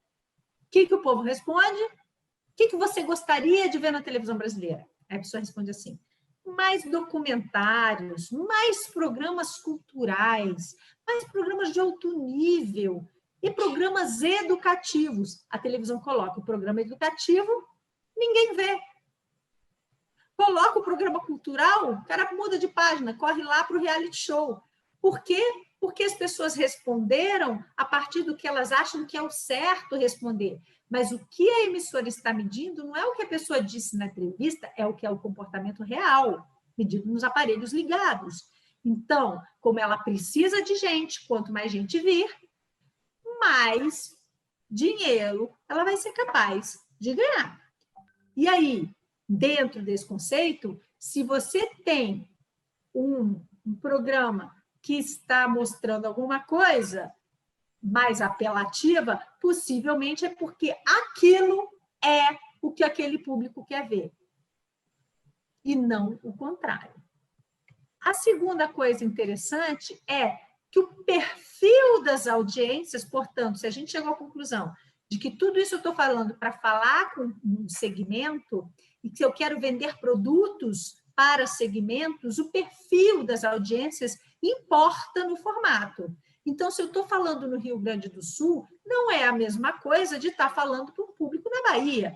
Os interesses, possivelmente, coisas que serão matéria no Rio Grande do Sul, músicas que terão destaque, linguagens que serão usadas, nem sempre serão usadas na Bahia, e vice-versa. Coisas que eu falar com segmento infantil é diferente, né, para se tornar um bem óbvio exemplo, do que eu vou falar com o público da terceira idade. Se você observar as faixas de horário, vai perceber também que até a forma como os noticiários se expressam varia. Então, se você pegar o Bom Dia Brasil, daquele cara que está acordando cedo para pegar o transporte para chegar no horário de trabalho, ele vai ter uma pegada que é diferente de se você pegar o Jornal da Globo, que é aquele cara que pode dormir mais tarde, porque pode acordar mais tarde, porque possivelmente precisa de menos condução. Então, você vai ver uma ênfase, por exemplo, em mercado financeiro, em análises do mercado financeiro, com um tipo de sofisticação para um tipo de público na madrugada, que vai ser madrugada, na noite alta, que vai ser diferente do que você vai ver na manhã. E isso também importa quando ele for vender você para o cliente. Você, todos nós. Isso importa porque hoje, você pegar um share, um número, ele é muitas vezes segmentado por idade. Porque, às vezes, eu tenho um produto que o sujeito não quer vender para todo mundo. Eu tenho um produto aqui que eu quero vender para jovens, ou eu tenho um produto que eu quero vender para mulheres. Então, me interessa mais falar com essas audiências conforme as idades. E o terceiro e fundamental, que tempo, literalmente, é dinheiro. Time is money, baby. Então, quanto maior for o seu conteúdo, mais caro, mais oneroso para a emissora, mais ela está deixando de fazer dinheiro mostrando alguma outra coisa. É claro que, no ponto de vista da notícia, tem coisas que são de interesse público, e ela está vendendo para você a sua capacidade, ela está oferecendo para você, em troca da sua atenção, a sua capacidade de se informar. Então, se é uma notícia muito relevante, ela vai tender a dar essa notícia, porque interessa a ela que você a reconheça como um local onde consome notícias. Em comum, agora eu quero falar, olha que bonitinho que eu fiz de arte, gente. Breaking news, em comum, as rotinas de redação. Entendendo, compreendendo esse conceito, deixa eu ver se eu estou comendo muito. Não, a gente está no tempo. Entendendo esse conceito que a gente falou agora de audiência, eu gostaria de falar, então, para a gente começar a estudar nossa estratégia, do que essas emissoras todas, programas em geral jornalísticos, têm em comum: as rotinas de redação. E essas rotinas necessariamente passam pelo fato de que, número um jornalista tem pressa. Ele cobre muitas vezes mais de um fato por dia, ele tem deadlines curtos, muitas vezes, e depois da era dos portais, ele quer ser o primeiro a oferecer a notícia, então os jornalistas estão com pressa. Isso não é pessoal, isso não é grosseiro, isso não é porque ele não gosta de você, ele simplesmente tem que chegar direto ao ponto. Ele vai chegar num local para cobrir, ele não tem tempo para você que preparou aquele PowerPoint para explicar para ele passo a passo e não se perder. Quanto melhor você tivesse preparado para entregar pronto ou semi-pronto o seu conteúdo dentro daqueles conceitos, maiores são as suas chances de sucesso disso. Até aí, estamos juntos? Número 2, muitas vezes o jornalista não sabe sobre o assunto que ele está cobrindo. De novo, isso eu ouço muito. Eu falei para o cara, eu falei de um jeito, saiu tudo errado. Pode ser, e eu não estou aqui colocando a minha mão no fogo por todos os jornalistas, pode até ser, pode até ter sido dolo, pode até ter sido má fé, mas na grande maioria dos casos, se saiu errado, é porque esse profissional, na pressa, não entendeu. E aí, se você trouxer mastigadinho, se você trouxer em português, nossa, ajuda muito. As suas chances de ser usado como fonte, inclusive, aumentam. Então, se você, vamos dizer, é um advogado, você começou agora a querer se projetar no mercado, você está querendo ganhar seu espaço, você quer ser fonte, não é? A gente vê que consultores passaram a fazer mais dinheiro depois que houve começaram, quando o cara fala bem para a televisão, que, aliás, é um dos motivos pelos quais a gente está aqui, quando o cara fala bem para a rádio, ele é procurado, né, para fazer as análises dele de mercado, quando ele é economista, análises dele sobre a situação do Supremo, quando ele é um advogado, e por que, então, ele é mais procurado? Quando a gente fala que o cara é bom, ele é bom por quê? Entre as outras técnicas que nós vamos ver amanhã e depois de amanhã, seguramente uma delas é fundamental. Ele é didático. Ele transforma aquele juridiquês num, olha, não podia porque estava escrito assim. Ele transforma aquele economês num, olha, meu filho, esse seu dinheiro aqui está indo para o saco. Ele consegue traduzir para português. E isso, se a gente consegue falar com o nosso segmento assim, se a gente entender o que é notícia e consegue trazer para ele assim, as chances de você virar fonte são muito maiores. Inclusive com o impresso. Mesmo para quem não gosta de câmera aqui, vale muito a pena quando você conseguiu traduzir aquele trem, né? Bom mineiro. Inclusive, o cara traduz, inclusive, um mineirense. Né? Bom, e a terceira, essa é fundamental, especialmente para quem está lidando com a gravação do repórter. Quando você está lidando com uma estrutura que você tem um repórter lá na rua e ele foi conversar com você. O jornalista não faz sozinho. Não adianta você ter falado só com ele, especialmente na gravação. O processo de uma rotina de redação tem sempre um jornalista que escreve e outro jornalista é o que edita. E aí, falando, por exemplo, de televisão, como é que isso funciona? Um jornalista, eu sou repórter, eu vou lá para a rua e tal, e eu estou lá. E aí eu encontrei a Regina. Oi, Regina, tudo bom? A Regina e o Adriano, que eu estou vendo aqui. Oi, Regina, tudo bom?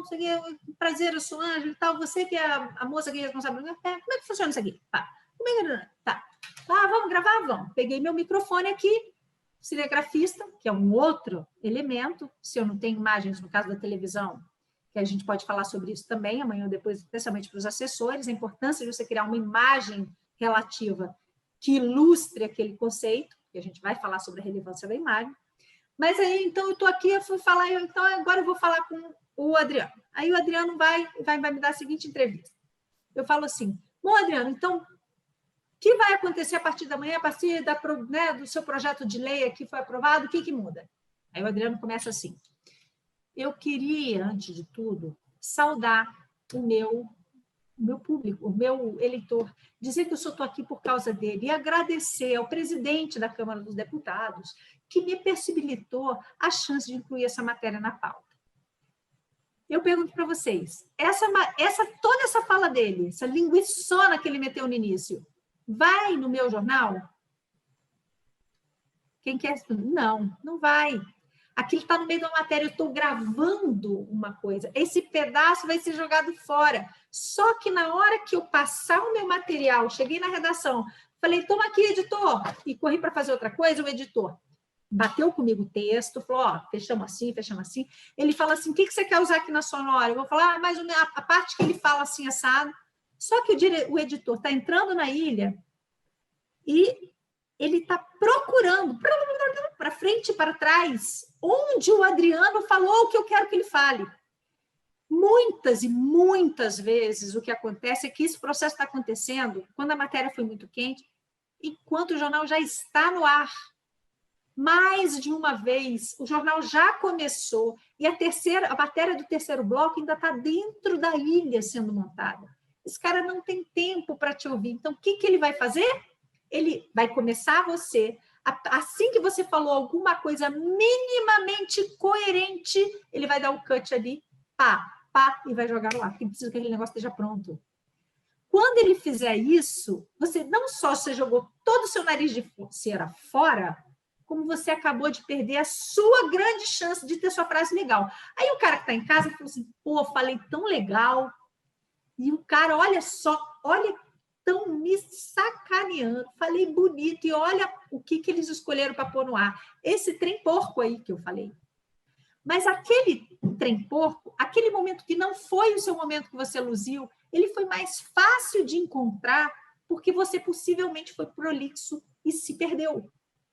E aí é fundamental, e essa é a próxima aula, a gente entender a diferença de uma entrevista ao vivo, de uma entrevista pré-gravada, de uma entrevista no estúdio para uma entrevista na rua, que é aquela maioria de nós dá, aquela entrevista fortuita. Porque mesmo para entrevista fortuita, o cara que tem a frase síntese, se você tiver a gente já fez nosso dever de casa, a gente já sabe lá o que eu quero saber, eu já sei dos meus Ws, qual é o meu mais forte, eu posso criar uma frase síntese daquilo ali. Quando o sujeito vier me entrevistar, você vai naquilo, você vai no que ele quer ouvir, você vai na notícia. Você sempre começa respondendo o que você quer que vá para o ar. O que acontece, em geral, com um cara muito experiente de mídia é o contrário. O jornalista vai lá, político é um clássico, o jornalista vai lá e fala assim, deputado, quando volta, pô, microfone na boca do deputado. Aí o deputado não quer falar isso, ele quer falar, o presidente da República errou e vai sofrer as consequências. O que ele está fazendo? Ele está pautando a mídia, ele está tentando fazer. Aí o jornalista vai lá e pergunta de novo. Tudo bem, deputado, mas eu quero saber. Aí ele vai lá e responde de novo. Esse jogo faz parte. Para ela entrar em contato com a Kalinka, para ver se é a Kalinka que vai criar ou se é a TV. Porque, pelo que eu entendi, quando é demanda da TV... programa da TV. Ixi, Maria, tem um áudio aqui. A programação, se eu não me engano. Ask to... olha, não, achei que fosse uma pergunta para mim. Fiquei até animada que alguém estava participando com voz nessa aula. Então, inclusive, vou dar aquele momentinho, então, peraí, deixa eu parar aqui, stop share. Para eu ouvir vocês de novo. Olha aqui, eu estava perdendo, ó. Hoje mesmo vi na TV local uma situação vexatória, onde um secretário de Estado concedia entrevista ao vivo e se perdia o tempo inteiro. Ô, gente, isso é tão comum, isso é tão difícil. Isso foi a Lucélia que falou. Você quer, Lucélia, abrir e contar para a gente aqui? Abre seu áudio, pode. Ask to mute. Quero sim, professora. Estão me ouvindo? Estamos. Pronto, então. Eu falo aqui de Natal, estou no Rio Grande do Norte, né? E hoje, por um acaso, eu acabei ligando a TV pela manhã, o que eu não costumo fazer, eu evito até ligar a TV, porque, assim, o telejornalismo, principalmente local, eu acho não de uma boa qualidade que deveria, né? Mas, enfim, daí eu me deparei com essa situação da apresentadora, ela estava apresentando o jornal matinal, né, o que corresponde ao Bom Dia Brasil, aqui o Bom Dia RN, e ela estava fazendo uma entrevista com o secretário de Desenvolvimento Econômico, né? E ele falava, a intenção, pelo que eu entendi da entrevista, era de tirar dele algumas respostas sobre um investimento eólico aqui no estado, né? O potencial eólico, de energia eólica que tem o Rio Grande do Norte, e ela tentava tirar, né, algumas informações que eram importantes para quem estava assistindo, só que como ele também tem intenções, como é que eu posso dizer, de gestão, né, de prefeito, já foi prefeito da cidade onde eu moro, e ele se perdia muito, ele dava muitos adjetivos superiores, assim, ele se perdia totalmente, sabe? Então era muito, como é que eu posso dizer, incomodava muito a gente estava assistindo. Ele não sabia se colocar, né, como gênero de entrevista. Ele parecia que estava num discurso de palanque, sabe? Isso era muito ruim. E é tanto que o tempo acabava e ela não conseguia concluir a entrevista, ela não conseguia fazer a entrevista de fato, porque ele falava muito. Ele falava muito, é tanto que ela tentou intervir, sem muito sucesso, em várias vezes ela usou esses termos assim. O senhor poderia usar o seu poder de síntese? Aí, em outro momento, imagine, ao vivo. Aí teve outro momento que ela falou assim, nosso tempo está estourado, ainda temos um intervalo, né, para ver se ele se tocava. Aí não, e ele continuava discussando, tudo era grandioso no RN, tudo, e a gente sabe que não é bem isso, né? E no finalzinho, assim, a gente notava ali a saia justa dela, ela dizia, por favor, temos que finalizar, e ele falando, né? Temos que finalizar para entrar no intervalo, obrigado. E ele corta ele, tagarelando, assim, foi muito horrível, assim, presenciar aquilo, né? Quando eu era repórter e acontecia uma dessa, eu pegava essa mão esquerda e espetava na barriga do entrevistado, que olhava para mim, parava, eu tirava o microfone e falava, bom, isso aí, muito obrigado, falamos com fulano de tal, entregava, acabou, tchau. Ah, sim, teve um detalhe, Adriano, porque era videoconferência, né? Então, foi muito difícil para ela. Eu fiquei muito solidária a ela nesse momento. Presencialmente é mais fácil. É verdade. Olha, isso... A Lucélia trouxe várias coisas interessantes, e, aliás, o Adriano também. Uma é essa interação, né, com o repórter ali. A outra é o cenário virtual. Eu vou dar meu depoimento, eu estou há 8 meses fazendo entrevistas online. E é muito diferente. Você está aqui e a pessoa está lá, a dinâmica da entrevista é muito diferente. Inclusive, esse aquecer do entrevistado, a gente também vai ver isso na próxima, que é você esquentar a conversa ali para fazer aquele ambiente antes da entrevista, quando é uma entrevista de estúdio. Que fazendo nesse modelo à distância é mais difícil, né? A gente perdeu um pedaço da nossa comunicação completa para ficar a comunicação de frente. A vantagem, né, gente, é poder trabalhar sem salto e de chinelo, mas isso a gente não conta, tirando as grandes desvantagens no caso da comunicação. Mas, trazendo o exemplo da Lucélia também, tem um outro que é interessante a gente observar aí. Existem situações que são favoráveis e existem situações que são adversas. Existem momentos que nós estamos sendo chamados a dar entrevista e nós queremos dar entrevista, Existem momentos que nós somos chamados a dar entrevista e nós precisamos dar entrevista. Não é exatamente o que nós queremos, né? E os políticos, eles são, de alguma forma, existe a ineficiência, que é o sujeito que está ali, se perdeu e perdeu uma grande oportunidade de ganhar a empatia do público, da imprensa, do jornalista, mas existe também o sujeito que está ali se safando de responder uma coisa que ele não quer responder, sendo prolixo para isto.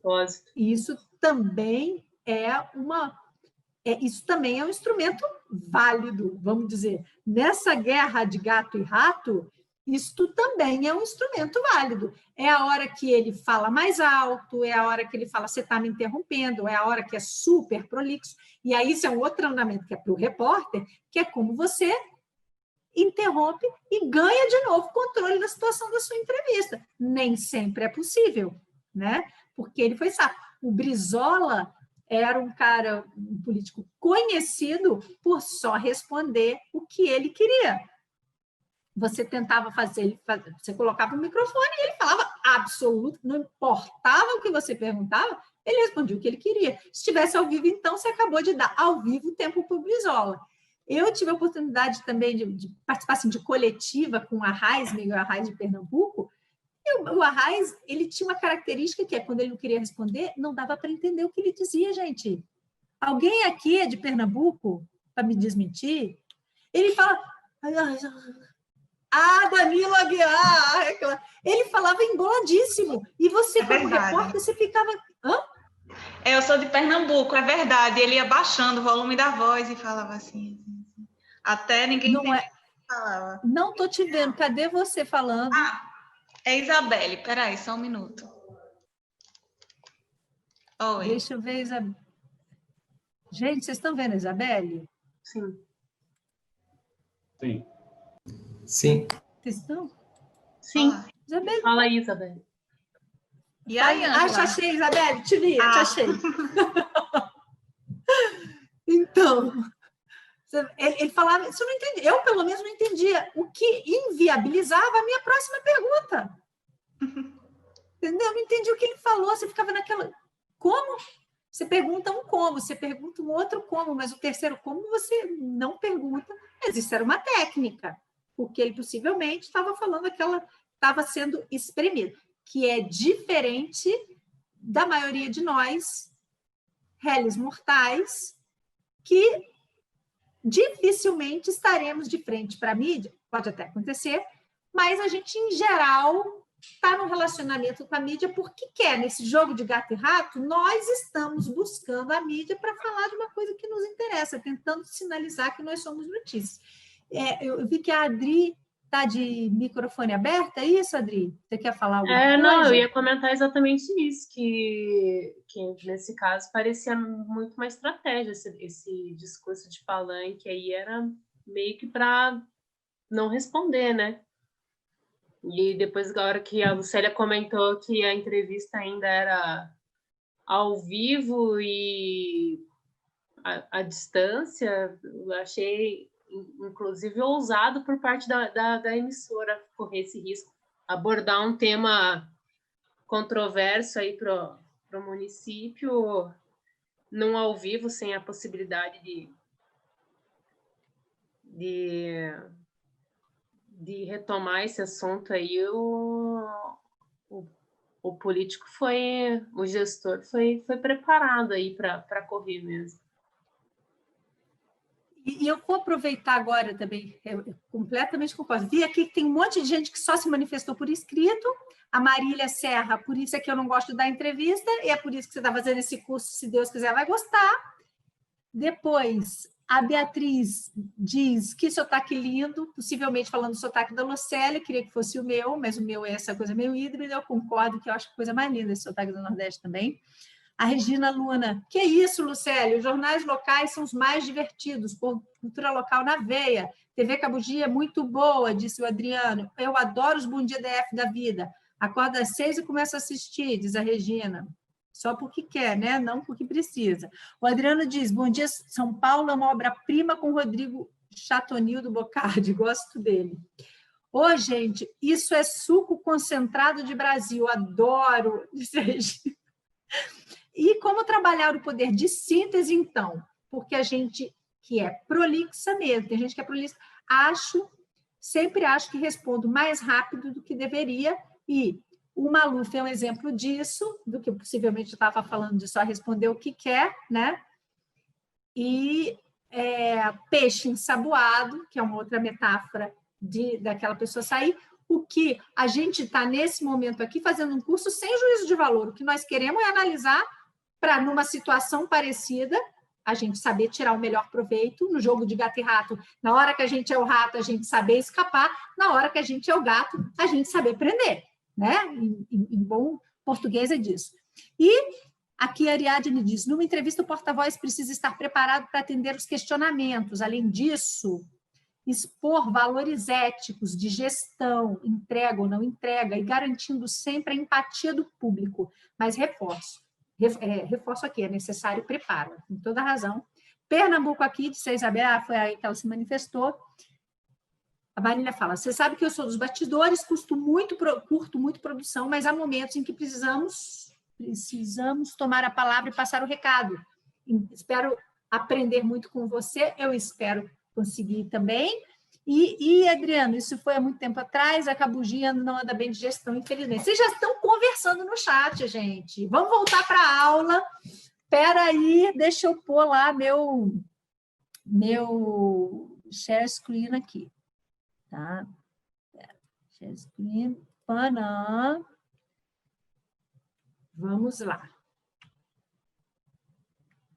Mas esses intervalos são bons, né? Senão a gente dá... Uai, gente, o que é isso?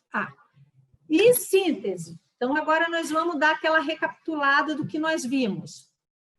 O que é a notícia? Agora nós vamos voltar para algumas daquelas perguntas que aconteceram ali, né? Na hora da gente dar a entrevista, na hora da gente montar a nossa estratégia. Você foi convidado ou quer falar numa entrevista num veículo, você conhece esse programa?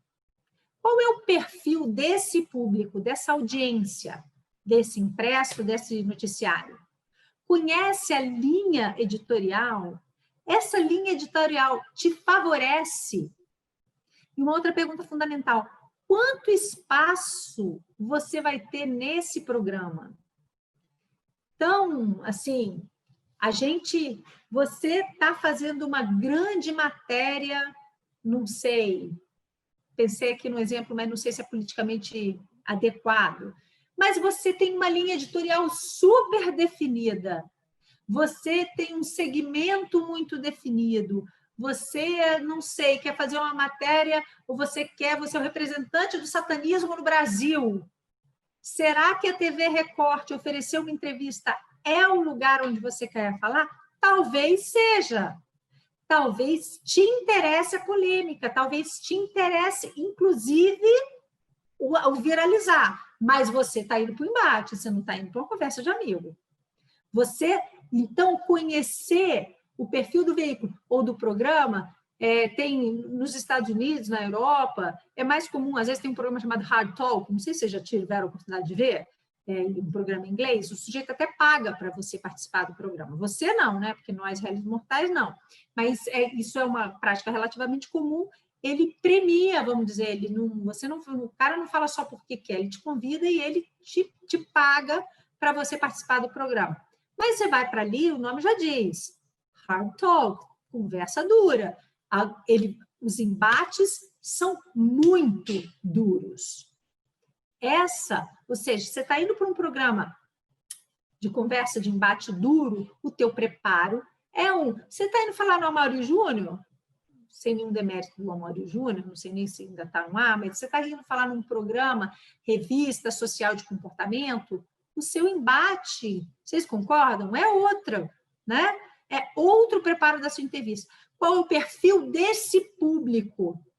Esse público, você está indo falar num programa que tem um perfil como um da Atena? Por exemplo, algum de nós aqui pode estar nos ouvindo e é dono de uma linha de produtos. A pessoa está querendo se projetar e desenvolver uma linha de sabonetes. super cheirosos, artesanais. Eu tenho até um primo que desenvolveu um sabonete chamado Chouruca, com sal grosso, sabe, sabonete artesanal que ele está fazendo, super divertido, está sendo um sucesso, o Chouruca dele. Então, vamos supor, ele quer vender o Chouruca. Ele foi chamado para falar num programa do perfil como o da Atena. Está popular? Está adequado? A meu ver, está super adequado. Mas ele vai ter que adequar a forma dele de falar a esse segmento. Se ele for falar na Globo News às 11 da noite, possivelmente ele vai adequar a outro segmento. Ele vai adequar a linguagem, ele vai se preparar para falar de formas completamente diferentes, ainda que ele tenha o mesmo produto, né? E a quantidade de espaço também é determinante, né? E agora a gente vai falar qual é a sua principal notícia, esse 5W2H. A gente conversou aqui, vá direto a ela, sem rodeios e seja didático. Então, isso aqui, gente, é a síntese do que eu tinha trazido para hoje, o resto para conversar com vocês. Então, eu queria propor agora um exercício. Como vimos, a manchete depende da linha editorial.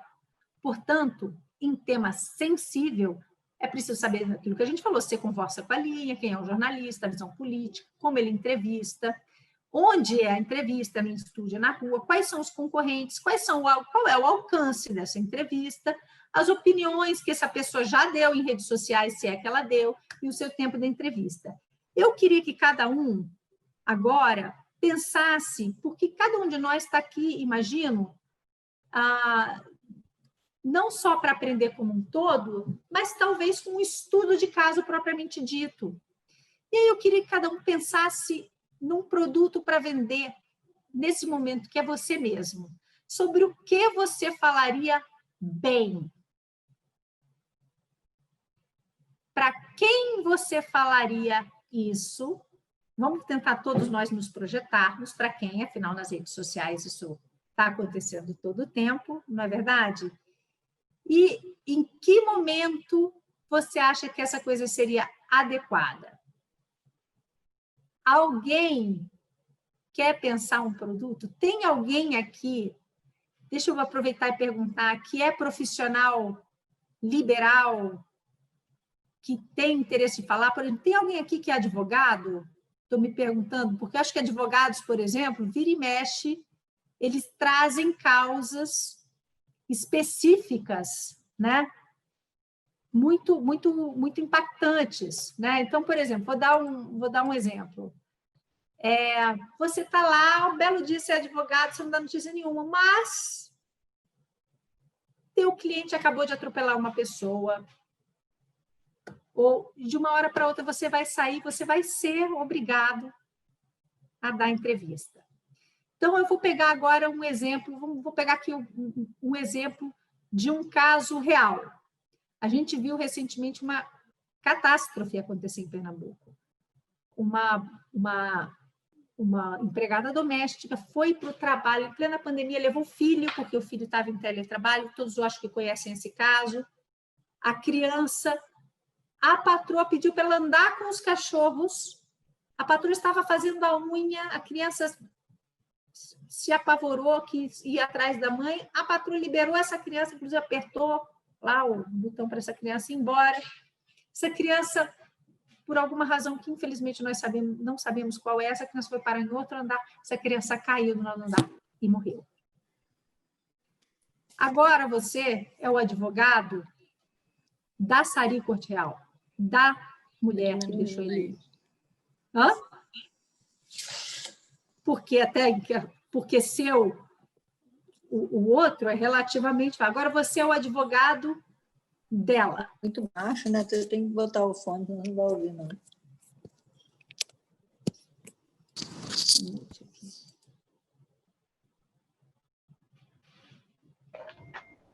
Alguém quer se manifestar? A minha pergunta é: qual seria o seu conselho? Você daria entrevista? A Sari deveria dar entrevista? Com base no que a gente viu aqui. Eu acredito que sim, Ângela.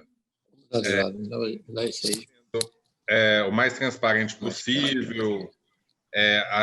No caso das empresas, pelo menos, esse posicionamento a gente vê muito, né? De assumir, não demorar para responder e responder com o máximo de transparência, o máximo de verdade e se dispondo a reparar os danos. Não sei. Empatia, né? Porque aí a gente está falando quase do Ariadne, desculpa, fala. Apesar de ser um dano irreparável, porque o dano à vida é um dano irreparável do ponto de vista da imagem, valor institucional de uma marca ou de uma instituição, de um indivíduo, a vida é um dano irreparável, mas o advogado eles poderiam mitigar ali vários fatores de não transparência, de responsabilidade, né, naquela situação, apesar de ser um dano irreparável. Reverter a crise de imagem que ela estava tendo, isso não seria possível, mas ela poderia abrandar um pouco a situação ali. Alguém mais? Adriano? Eu vi que você abriu o áudio. Ângela? Eu acho que... Alguém falou, Ângela, eu não ouvi. Gente, eu estou com umas pessoas... É porque aqui... Estou aprendendo, tá? Vocês... Alguém? Quem falou comigo? Cailton. Foi o Cailton. Abre câmera, Cailton. Eu tô sem câmera aqui, Ângela, desculpa, eu tô no computador. Eu achei que ele ia dizer, eu tô pelado, eu tô sem... Falei, sem não, então deixa. Mas eu vou só colocar uma posição diferente. Eu acho que nesse caso específico aí, eu não aconselharia dar entrevista, porque eu acho que nada do que falar ali vai diminuir ou amenizar o dano que foi provocado. Ela não vai conseguir transmitir nenhuma dor nisso. A gente cita, por exemplo, teve o caso do Robinho. O Robinho foi acusado aí de estupro, né? E o que ele falou foi pego todas as aspas dele e colocado, e só fez piorar a situação dele. Então, nesse caso específico, eu não aconselharia não, porque não tem o que ela não tinha o que fazer, não tem desculpa, né, o que foi feito. A gente está falando específico, muito obrigada também, Cailton, com a voz, mas a gente está falando, inclusive, que isso é um curso até à parte, que é a gente falar de administração de crise, né? Comunicação em processo de crise, né? Que aí até o Fernando trouxe, no caso das empresas, no caso da Vale, né? O caso daquele que a gente pode até trazer, eu podia ter trazido para hoje alguns casos para nós, achei que a gente achei que não ia dar tempo e deu tempo para caramba, né? Mas essa comunicação no processo da crise, ela tem várias variáveis para a gente levar em jogo. Uma delas, trazendo, se você me perguntasse, com base na nossa aula, eu digo assim, ele falaria, depende. Depende, exatamente. É isso. Ângela, posso falar? Eu acho que não. Ângela, eu acho que não. Eu acho que ele teria que se manifestar, mas talvez não dar entrevista. Ele poderia se manifestar por meio de notas, porque ele fala em nome da cliente, né? Então, eu não sou advogado, mas eu sou estagiário de direito, né? E assim, eu sempre lidei com o lado contrário, né? Não o lado, assim, dos empresários, mas eu sempre lidei mais ligado à defensoria pública, ao setor público. E aí, eu não trabalho com direito penal, mas o que eu sei do direito penal é que você normalmente não fala, você recomenda, assim, o cliente não falar nada, assim, sabe? Então, o cliente não dá entrevista, e o advogado também, ele só iria falar aquilo que seja interessante do ponto de vista da cliente dele. Isso até para uma questão profissional, até para proteger a cliente. Ou ele não dá entrevista, se não for o caso. Então, no caso desse, às vezes é melhor até ele não dar entrevista, porque é uma coisa assim tão absurda que qualquer coisa que ele fala vai ser pior para a cliente dele. Então, nesse ponto, ele tem que fazer tudo para tentar proteger um pouco a imagem da cliente dele, que deve estar muito abalada nacionalmente, né, ou internacionalmente, não sei. Mas, então, nesse ponto de vista, pelo que eu aprendi, seria isso.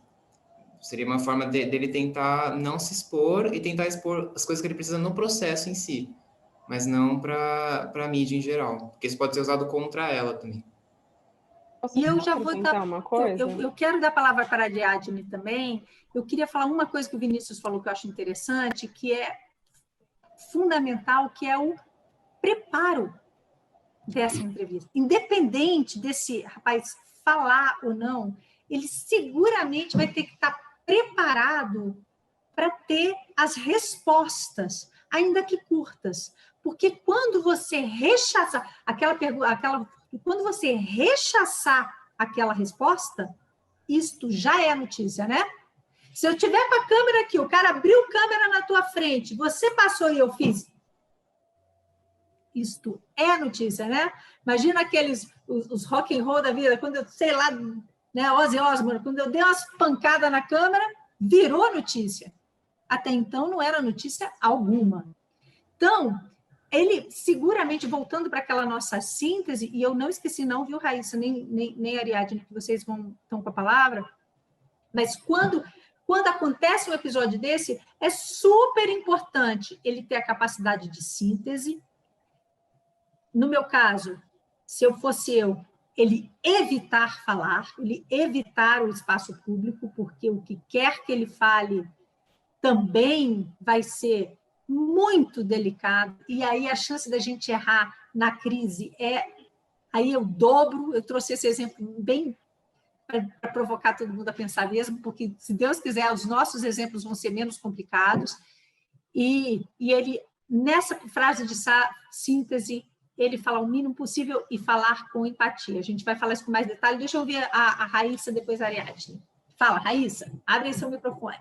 Então, que nem o Fernando falou, né? Realmente, quando tem esses casos, a gente é recomendado a falar, né? Pelo menos é o que eu aprendi na assessoria de comunicação na faculdade. Tem que falar, porque você tem que falar o mais rápido possível para tentar reparar o que aconteceu, mesmo que não repare totalmente, mas tem que falar. É interessante também que o Cailton falou, porque a Sari deu uma entrevista para o Fantástico sobre esse caso, e ele fez muito repercutido, até assisti na época, e aí compararam muito ela com a Suzane Richthofen, porque ela estava muito simples, sem maquiagem, roupa muito simples, né, mas em uma posição de humildade mesmo, mas ela não conseguia expressar nada, ela não conseguia expressar dor, não conseguia expressar arrependimento, assim, facialmente, assim, não dava para ver nenhum arrependimento, porque ela não conseguia mostrar o que ela não estava sentindo. Então, realmente é complicado, porque se a pessoa não vai conseguir dizer a verdade, ela vai se expor e aí realmente vai atrapalhar toda a imagem dela mais do que já está danificada, né? Então, é realmente muito polêmica essa discussão, é muito bom discutir isso, porque a gente é recomendado a falar assim, não, vamos tentar reparar, o assessorado tem que ajudar, mas, ao mesmo tempo, a pessoa também, se ela for lá, vai ser estraçalhada, porque a Sari não conseguiu demonstrar nada, além de nada, ela não teve nenhum arrependimento. Acho que até alguma das respostas que ela deu foi que ela disse que não sabia se o repórter perguntou se faria alguma coisa diferente, se você soubesse acontecer. Ela demorou para responder, ela não sabia o que dizer, porque ela não estava arrependida, ela acho que ela não se vê como alguém culpada. Então, não adianta, às vezes. Então, é complicado isso. Isso é muito comum, nesses casos, desses fenômenos, a gente usar a mídia, porque é de interesse de todos, para tentar garinhar um caso. Nesse caso específico, essa moça foi, né? Até porque é difícil não empatizar com a vítima, honestamente, né? Tento aqui não de gerar um juízo de valor, mas é muito difícil, num episódio desse, a gente não se condoer com a pessoa que estava ali a trabalho, já numa pandemia que talvez pudesse ser evitado, com o filho, levando o cachorro da outra. Quer dizer, a situação é uma síntese de injustiças que é muito difícil a gente não conseguir empatizar com um lado. Então, é muito comum nesses casos, ou como naquele caso daquele casal Nardoni também, existe uma condenação sumária social que acontece imediatamente. E aí, como estratégia de comunicação, eles são colocados, eles usam certos veículos, e aí, repara que todas essas variáveis que nós perguntamos foram levadas em conta nesse exemplo que a Raíssa trouxe. Então, a variável, eu vou ter muito tempo, ela ia ter muito tempo, é uma entrevista na casa dela, ela pensou a roupa que ela ia usar, ela pensou estar sem maquiagem para mostrar uma fragilidade, isso não foi sem intencional, a moça que em todas as fotos estava sempre maquiada, dessa vez você via sem maquiagem, você via frágil, você via simples, você via a tentativa aqui da Advocacia de Defesa ou da assessoria de imprensa dela inclusive porque ela é mulher de um prefeito que, aliás, não se reelegeu, era tentar gerar ali uma justificativa social, assim como o casal Nardoni, que é uma entrevista que, poxa, vale a pena ver agora, gente, fica de dever de casa, porque aqui eu colocaria para a gente ver aqui, mas, como eu falei, os nossos vídeos, como essa coisa não funcionou, vou tentar ver para a aula de amanhã.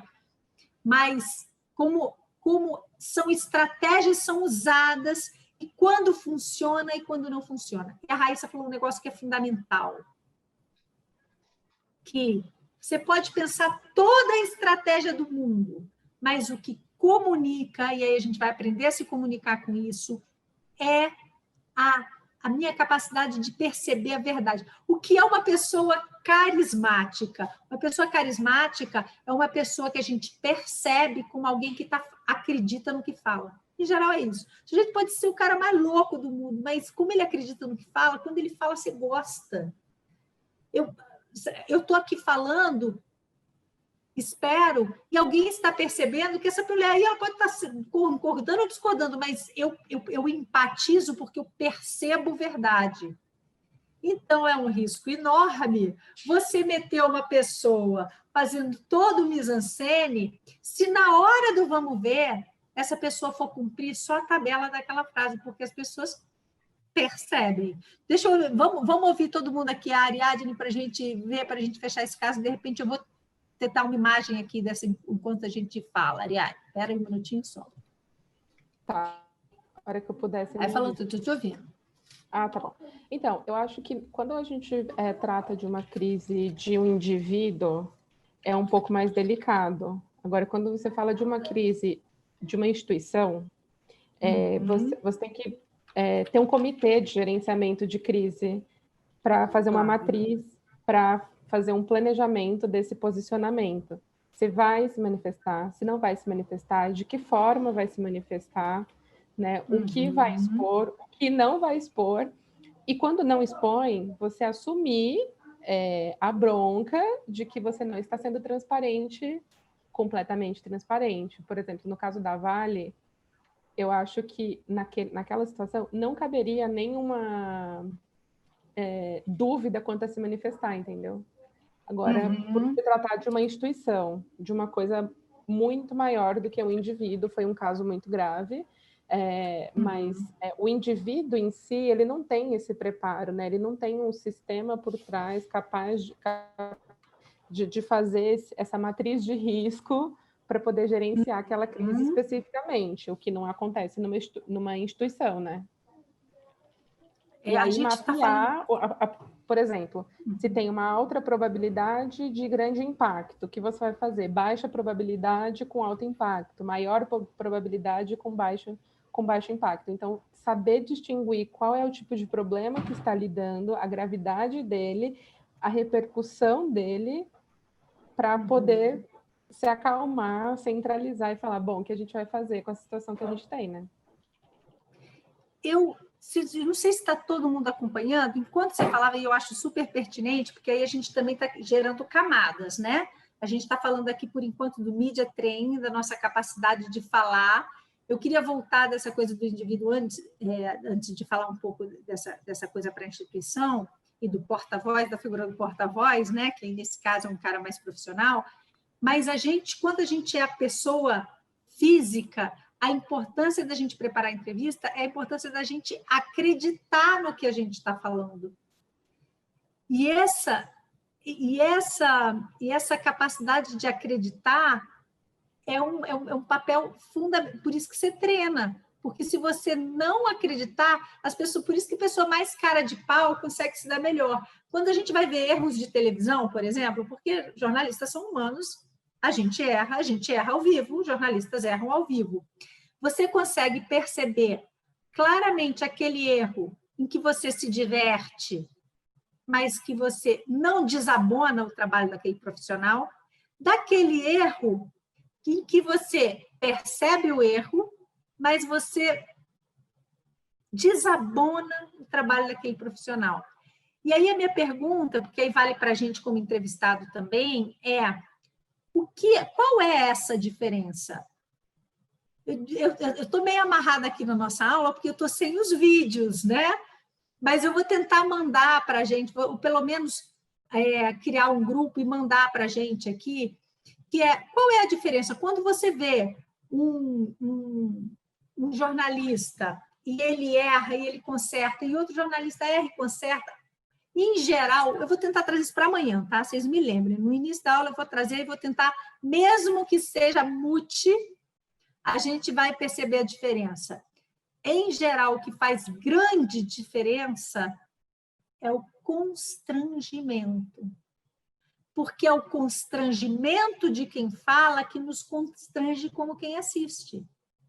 Se você estiver numa peça de teatro e o cara errar tudo, e ele falar assim, pera, errei o texto, vamos começar, e ele for muito cara de pau, no melhor sentido da palavra, ele ganha a plateia. Tem vários casos em que o erro absorve a plateia. Eu falo assim, por exemplo, o William Bonner faz isso super bem, não é à toa que eu acho que é o apresentador mais bem pago da TV brasileira. Quando ele fala, e quando ele erra, porque ele também erra, ele se vira na cara de pau, ele não se constrange em ter errado, ele admite para você que errou e segue o baile.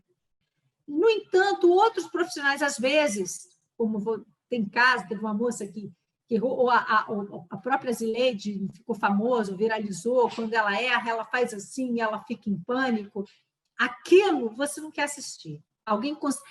O que a gente não quer assistir não é o erro, não é a confusão, não é a falta de memória, não é o esqueci. O que nos constrange é a sensação de que o outro está constrangido. É isso que retrai a gente também. E é por isso que é tão importante, quando a gente for dar qualquer entrevista que seja, que se você errou, você assuma que errou. Se você não sabe, você assuma que não sabe. Se você não quer, você diga, não quero. Não posso. Mas se você se constranger, você possivelmente está gerando um outro constrangimento. E tem uma outra coisa que também eu tinha pensado para falar amanhã, mas eu já vou adiantar, que são, até na natureza, nos jogos, nas posições de poder, isso existe. Quando a gente, até entre os animais, tem uma autora que trabalha com postura corporal, que é aquela Amy Cuddy, eu não sei se vocês conhecem, se já viram o trabalho dela, ficou super polêmico, porque ela disse que ela tinha uma teoria que ela diz que ficar numa posição de poder mexe com os hormônios de tal forma que você se sente mais poderoso depois de 2 minutos, depois isso caiu, depois isso voltou. Independente disso, ela é uma pesquisadora de Harvard que trabalha analisando estruturas de poder. E ela chegou à seguinte conclusão, que quando você está numa interação com outro ser humano e ou bichos na natureza, quando um se infla, quando um ocupa um espaço corporal de poder, o outro desinfla. A natureza é tão sábia, porque, claro, que em bom português, se os dois inflar, vai dar briga, como dizem os paulistas, entendeu? Então, nessa sabedoria das danças, quando eu me diminuo, o outro cresce. Quando eu cresço, o outro diminui, eu tiro um espaço. Então, se eu estou ali numa entrevista com um jornalista e eu tenho uma postura de... Se eu me fragilizei, se eu me constrangi, se eu fiquei menor, o jornalista cresce para cima de você. Na hora, porque não existe esse vácuo. A mesma coisa acontece o contrário. Quando você cresce, você diminui o outro. Às vezes, quantas vezes vocês já viram entrevista em que... Aliás, essas entrevistas, as últimas entrevistas das últimas eleições, tem umas coisas que, como análise de entrevistado, valia a gente de pena. Deixa como dever de casa, para quem tivesse a curiosidade, que era ver aquela série que o Jornal Nacional fez com os candidatos. Fez com o candidato Jair Bolsonaro, fez com o candidato Ciro Gomes, fez com candidata... gente, quem era mais, meu Deus? Haddad. E aí eles foram entrevistando esses candidatos. E esse jogo de poder fica claríssimo, porque na hora que o jornalista cresce, que o entrevistado abala um pouquinho, ele cresce mais e vem mais para cima. Na hora que o outro cresce, até a pergunta daquele jornalista enfraquece. Mas isso a gente está falando de entrevistas de embate, porque são vários tipos de entrevista, né? Essa é uma entrevista que você foi sabendo que você vai crescer e que isso vai ser... que vai ser equacionado dessa maneira. Então, muito importante para a gente que a gente se aproprie do que quer que você vá falar amanhã depois, você se aproprie da sua legitimidade de falar. Você é o primeiro a ter que se convencer da sua legitimidade de falar. E aí eu vou dar aqui uma dica que eu dei para algumas amigas já, quando a gente conversava que é, se ficar difícil ser você, porque é muito fácil falar assim, é muito fácil eu me sentir com a legitimidade para falar quando eu já me sinto a rebimboca da parafuseta. Mas, às vezes, a gente não se sente, às vezes a gente não acha que a gente é essa rebimboca toda, e aí falar fica mais difícil. E aí eu sempre acho que ajuda a gente internalizar uma persona de inspiração, entendeu? Quando eu comecei a trabalhar como repórter, eu me lembro que tinha, assim, essa coisa de ficar ali. Cara, eu gravava 5 vezes, 6, a mesma passagem para aquele negócio dar certo, e dava errado, eu estava sempre tímida, porque eu não era meu lance estar ali na frente da câmera, eu adorava a televisão, eu queria ser editora, acabei repórter, e o meu foi tentativa e erro na real. E eu me lembro que era muito difícil para mim falar ali sem estar tímida, até a hora que eu entendi que eu podia incorporar uma persona, que quando eu falasse ali, naquele momento que eu falasse, não precisava ser eu, a Ângela, cara, ganhando pouco, acordei de manhã, assim, e que eu me transformava nesse ser de quadrinhos, nesse ser que é outra, esse ser que não... Porque jornalista, muitas vezes, ele está ali falando como... Hã? Empoderada. Esse ser que ele não está ganhando pouco, entendeu? Eu acho graça que às vezes você fala umas matérias assim, como se não fosse doer no teu bolso aquele negócio. A inflação este mês foi e tal, mas não é contigo, é no teu. O jornalista fala assim, no meu bolso não está doendo nada, eu estou aqui falando como... E eu vesti essa persona. E eu acho que ajuda. E eu acho que dificilmente as outras pessoas... Você pode vestir até uma persona que existe. Eu mencionei aqui o William Bonner, eu vou vestir o William Bonner, vou ler uma notícia aqui. Dificilmente as pessoas vão ver que eu estou vestindo o William Bonner, porque as pessoas estão vendo a minha cara, a minha voz, o meu corpo. Então, tem alguma... É claro que assim, né, a imitação grosseira é um negócio feio, né, gente? Ninguém quer ir para lá... Depois eu falo assim, caraca, eu fiz o curso de mídia trainer lá da Ângela, ela mandou eu lá imitar o fulano, estou aqui imitando o Tiririca. Não é isso. Mas a nossa... Meu Deus, agora a gente ficou conversando muito, deixa eu correr. Mas a gente, para resumir, a gente... quando a gente falar, a gente pode se apropriar do sentimento de posse, de pertencimento, de legitimidade para falar. Porque se você não tiver, vai ficar muito complicado. Gente, está faltando 10 minutinhos para a nossa aula. Eu vou ler aqui os outros comentários que eu vou abrir essa janela. E se alguém quiser... Ai, meu Deus, eu dei espaço para você, Adriano? Adriano gostaria de falar também. Não, mas tudo bem, deixa eu falar, não tem problema não. Nossa Senhora, mas eu estou te vendo aqui, mil desculpas. Você pode pedir para ser entrevistada por outro jornalista do mesmo canal? Boa pergunta. Você está dizendo assim, você foi convidada para dar entrevista num canal, Camila, e aí você falou assim, não, eu preferia não ser entrevistado por você? É essa coisa? Preferia ser entrevistado... eu não queria ser entrevistada aqui pelo fulano de tal, queria ser entrevistada pela Beltrana? Essa é a pergunta? Porque se eu acho que a gente corre um risco. E é uma coisa que eu devia ter falado aqui, e é verdade, jornalistas são pessoas. Eles estão ali representando alguma coisa, mas a primeira pessoa que você deve tentar conseguir ganhar é o próprio jornalista com quem você está falando. Então, se você é grosseiro, desagradável para esse jornalista, dificilmente a entrevista vai para um lugar legal. Então, a gente trouxe aqui o embate, eu trouxe o embate do Jornal Nacional, porque eu falei, é um tipo de entrevista, mas a maior parte de nós vai dar entrevista. Então, por exemplo, está minha mãe. Minha mãe foi lançar um livro sobre o ciúme. Então, ela foi convidada para participar de um seminário. Ela veio a Brasília dar esse seminário e... salvo engano, a TV Globo daqui se interessava em fazer uma matéria sobre ciúme e comportamento infantil. E aí foi até ela. Vou fazer essa entrevista de manhã. Isso é um clássico caso de oportunidade para vender esse produto, para vender minha autoridade como autor e para vender esse livro, certo? Nessa hora, cabe eu fazer um embate com esse jornalista? Não cabe. Cabe eu dizer, olha, que bom te ver, mas sabe o que é? Eu sou tão fã do fulano, preferi o outro? Não cabe. Então, você está perdendo, porque isso é um jogo, muitas vezes, de sedução, né? Marcelo, você poderia estender... Outra pergunta. Em relação ao concorrente, é melhor focar em uma entrevista-programa quando há opções ou incluir no plano de comunicação a presença de vários canais? Não sei se era isso. Excelente pergunta. Você tem um plano de comunicação e um produto. É melhor você dar uma exclusiva para um lugar ou você falar para vários? Depende.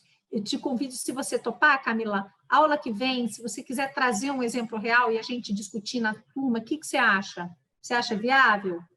Depois me responde aqui. Qual é o nome dessa pesquisadora? Eu falei da Amy Cuddy, né? AMYCUDDI, salvo engano. Sim, a Adri Brum, ela tem um TED Talk dela que é bem interessante. Ficou, por muito tempo, esse foi o TED Talk mais visto. Amy Cuddy, disse a Camila. AMYCURDY. E eu não sei se é esse que você refere, mas aqui envio.